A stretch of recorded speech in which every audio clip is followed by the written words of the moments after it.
आपण रिकामा वेळ घालवतो बरोबर. त्याच्यामध्ये रिकामा वेळ घालवण्यासाठी तो काय काय कोणकोणत्या गोष्टी करतो सांगा. त्याची हॉबी असते, तो काय ड्रॉइंग करतो, बरोबर. छंद येतो. छंद कोणकोणत्या प्रकारचे असतात ते जेव्हा चित्रकला, बरोबर, डान्स, बरोबर. अजून बरोबर आहे. काय छंद केल्यामुळे काय होतं, एकतर आपला रिकामा वेळ कसं करतो मजेत जातोय, त्याच्यानंतर आपल्याला एखाद्या गोष्टीचं ज्ञान होतंय. त्याचप्रमाणे आपला हा चॅप्टर जो आहे, हा चॅप्टर काय आहे तर याच्यामध्ये बंडोपंतांचं जे वर्णन केलेलं आहे त्यांचा जो छंद आहे वेगवेगळ्या प्रकारचे कुलूप जमा करण्याचा. पण या कुलूपामध्ये कोणकोणत्या गोष्टी त्यांच्या जीवनामध्ये घडल्या, ज्या विनोदी प्रसंग झाल्या पण त्यांच्या घरामध्ये चोरी झाली, हे वर्णन या पाठामध्ये दिलेलं आहे.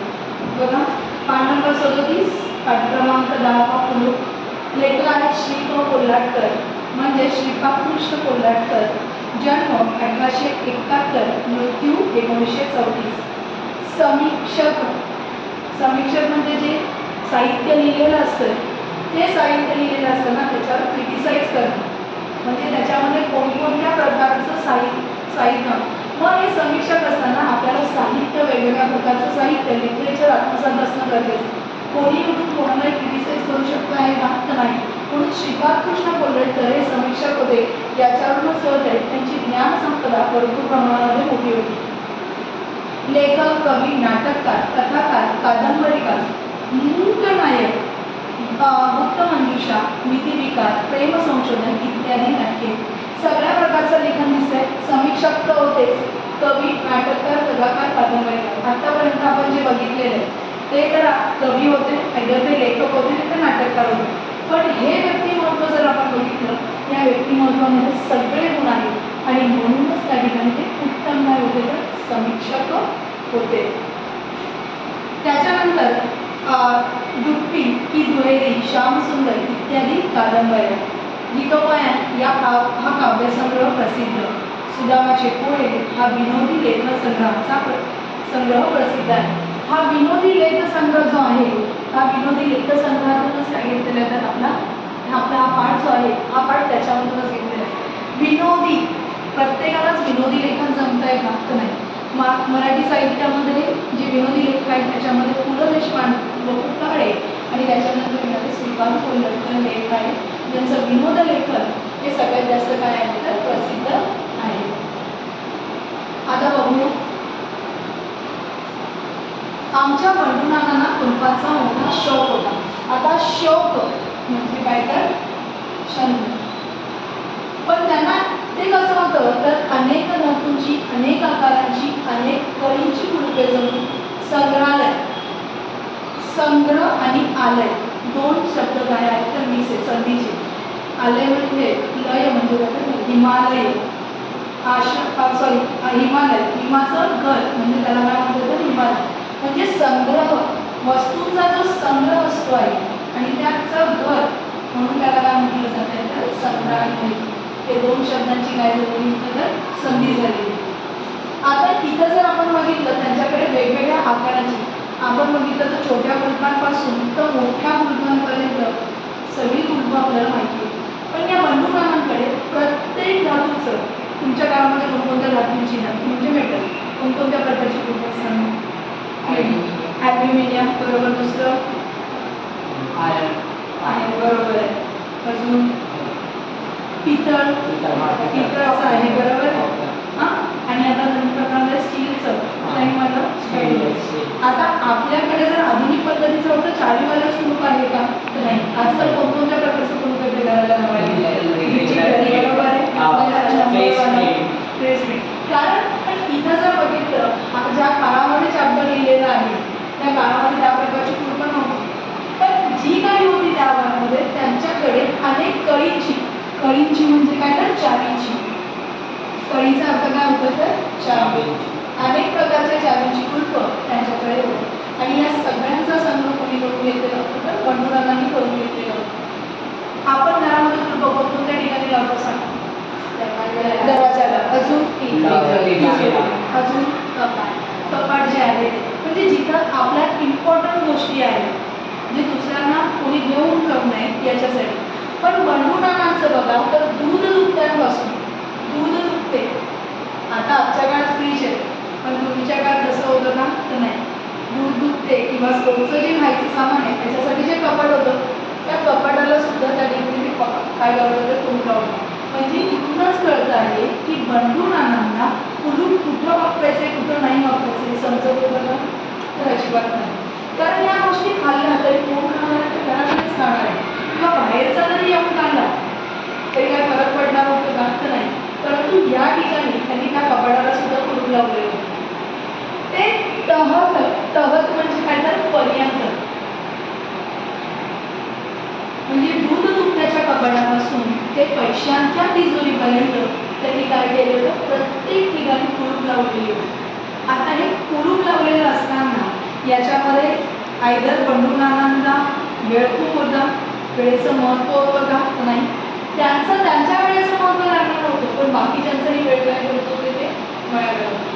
कारण घरामध्ये प्रत्येक गोष्टीला जर कुलूप लावलं तर किती चावी त्या ठिकाणी असतात आणि प्रत्येकाला या चावी सांभाळणं शक्य होणार आहे का? तर नाही. घरावर एखादा डाका पडणार अशी बातमी कळूनही कोणी इतकी तयारी करत नसेल. बरं, इतका बंदोबस्त करण्याचे कारण विचारलं तर आपल्या चीज वस्तूंचे संरक्षण व्हावे ही इच्छा नसून कुलपांचा संग्रह मित्रमंडळीच्या नजरेस पडावा एवढी. बघा, त्यांचा उद्देश काय होता? संरक्षण करणं होतं का? फक्त शो ऑफ, फक्त काय करायचं होतं?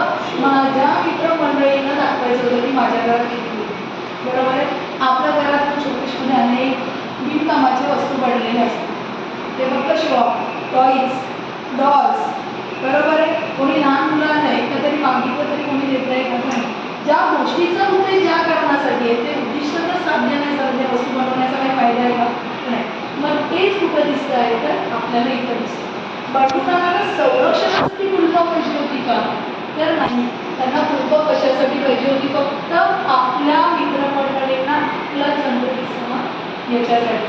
आणि त्याच्यानंतर बघा त्यांनी काय केलं, या अभ्यासामुळे बंडू नानांनी काही कड्यास दोन व काही दारास दोन्ही बाजूंनी कुलपे लावलेली. आता इथं जर आपण बघितलं की बंडू नानांनी कुलपं लावलेली होती, ती बंडू नानांनी कुलपं कड्यांच्या दोन्ही बाजूला लावलेली होती. म्हणजे विचार करा, बाहेरून कुलूप लावल्यानंतर विंडोमधनं आतमध्ये येऊन परत कुलूप लावून परत विंडोमधनं बाहेर जायचं. जो बिचारा उघडणार आहे त्यालाही अडचण आणि बाहेर जे उभे राहतील त्यालाही अडचण. म्हणजे आपण एकंदर जर बघितलं बंडू नानांमुळे त्यांच्या घरच्यांवर होणारा परिणाम याच्यामधून दिसतंय आपल्याला की बंडू नाना काय कोणत्या रीतीने होते. म्हणजे एकंदर त्यांची मानसिकता काय रीतीने होती तर मी बोलतो तेच खरं, बाकीच्या वेळेला किंमत दिलेली होती का त्यांनी? तर नाही. हे इथं बघूया, आपण बघू त्यांचा व्हिडिओ आहे.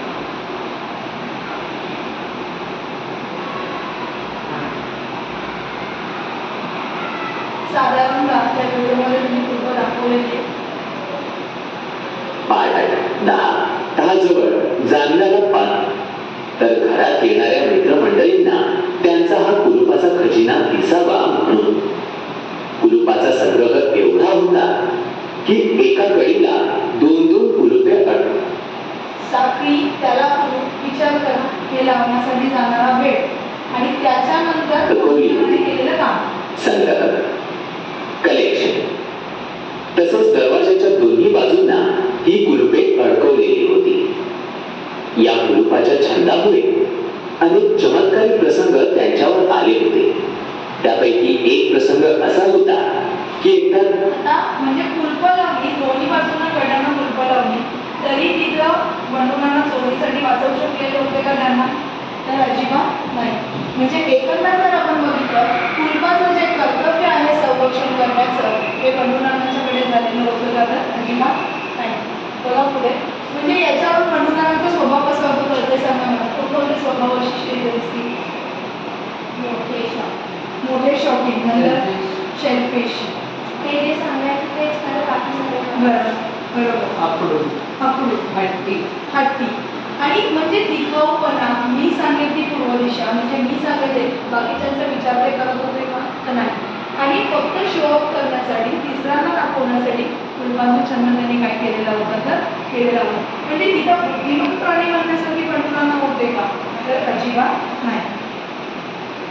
एवढा खटाटोप करून ठेवल्यामुळे बंडूरांवर अनेक चमत्कारिक प्रसंग आलेले आहेत.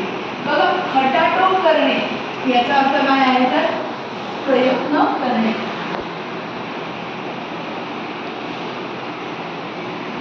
खटाटोप करणे म्हणजे काय तर प्रयत्न करणे.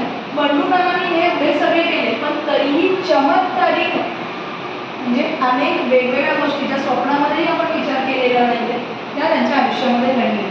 असाच पहिला प्रसंग बघा काय झाला. एकदा धान्याच्या कोठीच्या कुलपाची किल्ली त्यांच्या कुटुंबाने हरवली. आता हा कुटुंब शब्द याच्यामध्ये आलेला आहे, त्याच्यामध्ये काय तर पत्नी म्हणजे बायको. त्यांच्या बायकोला हरवली. बंडूरांना कुलूप लावायचं तेवढं उडायचं पण बायकोला घर सांभाळून सगळे कामं करायचे आणि एवढ्या चावी जर सांभाळायच्या आहे तर याच्यामध्ये तिच्याकडे एखादी चावी हरवणं हे तर शक्य होऊन जाईल. कारण आपण आपल्या घराची एक चावी सांभाळताना आपल्याला होणारे तारण होतो. पण इथं बंडूरांना 2-2-3-3 कुलपं लावत होती. प्रत्येक कुलपाची चावी कोणती, शिवाय घरातल्यांचं आवरणं, स्वयंपाक, सगळ्यांची आवड निवड, घरातली बाकीची कामं करणं ते पत्नीला सगळं करायचं. म्हणून एकदा काय झालं, त्याच्या बायकोकडनं काय झाली तर चावी हरवली. कुलूप जरा निराळ्या पद्धतीचे असल्यामुळे त्याला किल्ली शोधण्यात त्यांनी सगळा बाजार पालथा घातला. बाजार पालथा घातलेला होता म्हणजे त्यांनी खूप शोधलेलं होतं. त्यांनी काय केलं तर कुलूप ते साधे सुधे कुलप आणणार नाही, ज्यांना कुलपांचा शौक आहे, ते जे वेगळं काही दिसतंय अशा प्रकारचं कुलूप त्या ठिकाणी ते गेलं. म्हणून त्यांनी काय केलं तर एक वेगळ्या प्रकारचं कुलूप होतं, त्याची चावी शोधण्यासाठी त्यांनी संपूर्ण बाजार पालथा घातला. पण त्यांना किल्ली मिळाली का तर नाही. आता मात्र आपल्या घराची जर चावी हरवली, दुसऱ्याकडे ज्याच्याकडे चावी आहे तो जर आजूबाजूला नसेल, आपण काय सोल्युशन म्हणतो सांगा?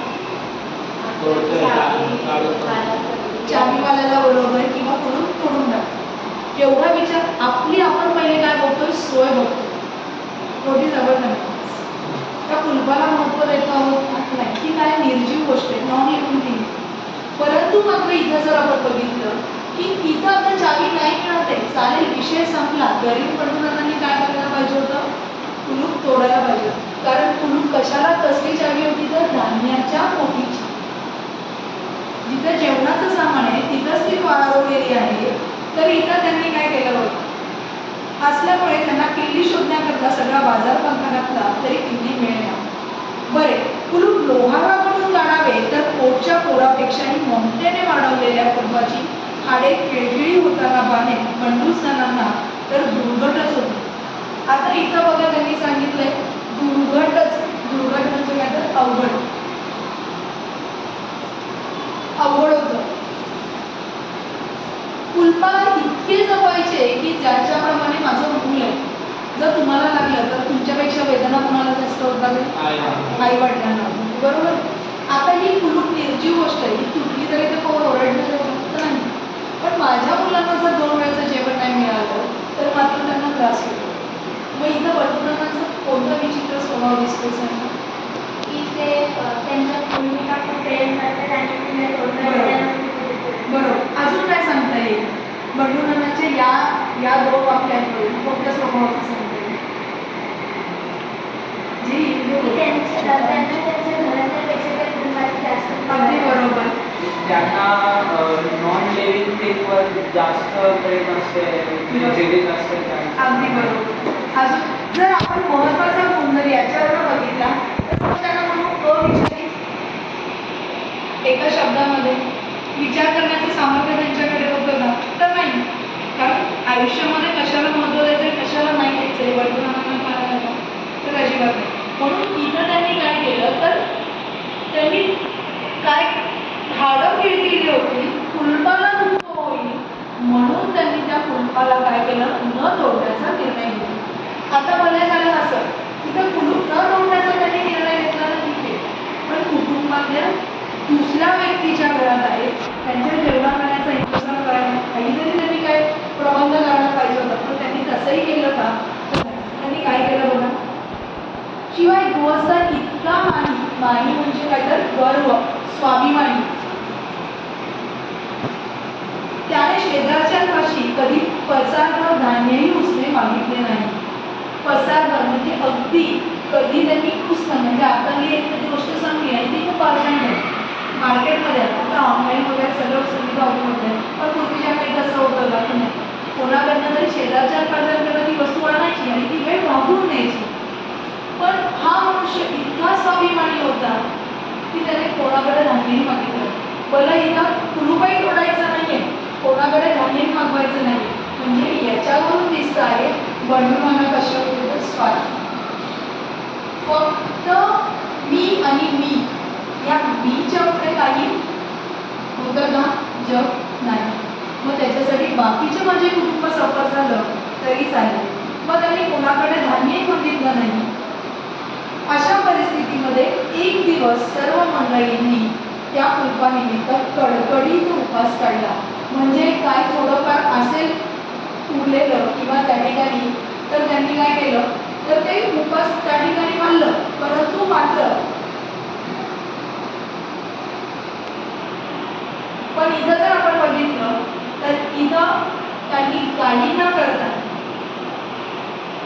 त्यांच्या कुटुंबाला सफर करायला लावलं. पूर्ण एक दिवस कुटुंब काय राहिलेलं होतं तर उपाशी राहिलेलं होतं. दुसऱ्या दिवशी द्वादशी, पण तो दिवसही सगळ्यांनी तितक्याच धार्मिकपणे उपासात काढला.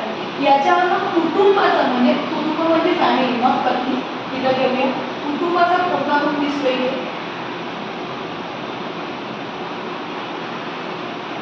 त्याच्यामधून कुटुंबाचं जे आहे म्हणजे फॅमिलीचा कोणता गुण दिसतो एकतेचा, वाद न धरणे. कारण बंडूनाना हट्टी होते ते त्यांचा हट्ट सोडणार होते का तर नाही. तर इथं कुटुंबाचा फॅमिलीचा कोणता गुण दिसतोय तर समजूतदारपणा.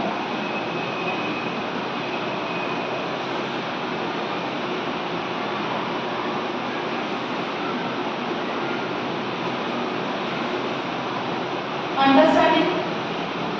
कारण आपण जर मांडलो तर जेवायला अन्न तर नाहीये, परत बंडूनाना ऐकणार आहेत का अजिबात नाही. तो भांडून उपयोग नाहीये.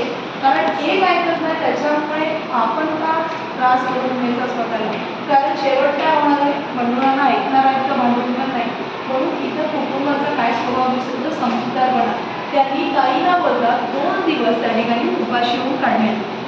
आता पुढे काय झालं बघा. नानांचे तर डोळे पांढरे होण्याची वेळ आहे. आता डोळे पांढरे होणे म्हणजे त्या ठिकाणी खूप घाबरणे. डोळे पांढरे होणे म्हणजे काय तर खूप घाबरणे.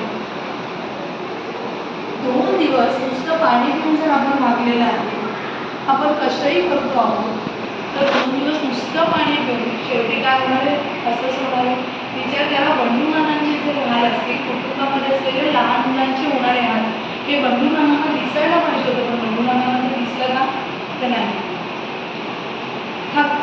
शेवटी सर्व हकीकत करताच आम्ही स्वतः लोहारास घेऊन नानांच्या घरी गेलो व ते कुलूप एकदाचे फोडले. आजूबाजूचे जे नेबर होते बघा, आपल्याला सगळ्यात सुरुवातीला मदतीला येणारे म्हणजे कोण असतात तर आपले नेबर. त्याचप्रमाणे इथं पण कोण आलेले आहेत तर नेबर आले. त्यांनी काय केलं तर 2 दिवस झाले कुटुंब जेवत नाही. बंडूनाना कोणाकडनं काही मागत नाहीये, भले आम्ही दिलं तर ते आवडायला पाहिजे. तो माणूस गेला आणि फेकून देईल. माझा जर इन्व्हॉल्व झाला तर मी मदतीला जाईल नाही. त्याच्यामुळे एवढेच वर्ष शेजारी राहिल्यामुळे बंडूनानाचा स्वभाव माहिती होता. म्हणून त्यांनी काय केलं सरळ लोहाराला बोलवलं आणि ते कुलूप तोडून टाकले. भले या लोकांनी माझ्या कुटुंबाचा विचार केला, याचा अभिमान बंडूनानांना पाहिजे होता. मी नाही केलं पण तुम्ही केलं, माझ्या कुटुंबाला या संकटातून बाहेर काढलं. त्यांनी कुलूप फोडलं पण बंडूनानांनी काय केलं त्यामुळे इतका राग गुस्सा म्हणजे काय इतका राग आला की 15 दिवस बिचाऱ्या लोकांशी बोलले. माझ्या कुटुंबाला मदत करणारे लोक या ठिकाणी कोणाशी पंगा घेतला त्या लोकांशी घेतला. म्हणजे जो मदत करतोय त्यालाच त्यांनी काय ठरवलं वाईट ठरवलं. ॲक्च्युली इथं चुकीचं पण होतं तर बंडूनाना चुकीचं होतं, पण बंडूनाना चुकीचे असं करत म्हणजे इथूनच दिसत आहे बंडूनाना इतपत हट्टी होते आणि म्हणून त्यांच्या कुटुंबाने कोणत्याही प्रकारचा वाद घातला का त्यांच्याशी नाही. कारण जो माणूस बदलूच शकत नाही त्याला बदलण्याचा प्रयत्नही त्यांनी केला का नाही. उलट त्या माणसाचे त्यांनी आभार मानायला पाहिजे होते की मला सुद्धा आता भीती वाटायला लागलेली की माझ्या कुटुंबामध्ये असलेली लहान मुलांची त्या ठिकाणी हाल होते, पण तुम्ही काही विचार न करता माझ्या मदतीला आले. त्यांनी स्वतःहून इन्व्हिटेशन दिलं का नाही, लोक स्वतः गेली, पण तरी त्यांनी त्यांच्याशी वाद घातला आणि 15 दिवस ते बोलले नाही. आपल्या उपयोगातील सर्व किल्ल्या बंडूंना आपल्या सारण्यात आठवण. बघा इथं आपण थोडंसं व्हिडिओ पण बघूया, म्हणजे थोडंसं क्लिअर होईल.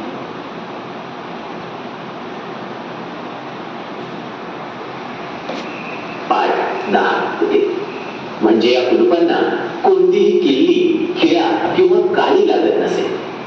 या हलवाईचा काही कुलूप निराळ्या पद्धतीचे असल्यामुळे बंडू नानांनी अख्खा बाजार पालथा घातला, परंतु त्याची किल्ली काही मिळेना. आता हे कुलूप लोहारकडून तोडावं तर पुढच्या मुलापेक्षा जास्त मायेने सांभाळलेल्या कुलुपाची हाडे खिळखिळी होताना पाहणं हे बंडू नानांना खूप अवघड होते. खिळखिळी, लूज. शिवाय बंडू नाना गृहस्थ इतके मानी की कधी शेजाऱ्यांकडून धान्यही उसणं मागितलं नाही. मग झाली ना पंचायत. बंडू नानांनी व त्यांच्या कुटुंबाने एक दिवस कडकडीत उपवास पाळला. दुसऱ्या दिवशीही तेच. उपाशी पोटी बंडू नानांचे डोळे पांढरे होण्याची वेळ आली. तेव्हा लेखक म्हणतात, आम्ही सर्व शेजाऱ्यांनी जाऊन लोहाराला बोलावून त्याच्याकडून ते कुलूप अखेर तोडून टाकले. या गोष्टीचा बंडू नानांना फार राग आला, म्हणून पुढचे 15 दिवस ते आम्हा शेजाऱ्यांशी बोललेच नाही. उपयोगातील सर्व किल्ल्या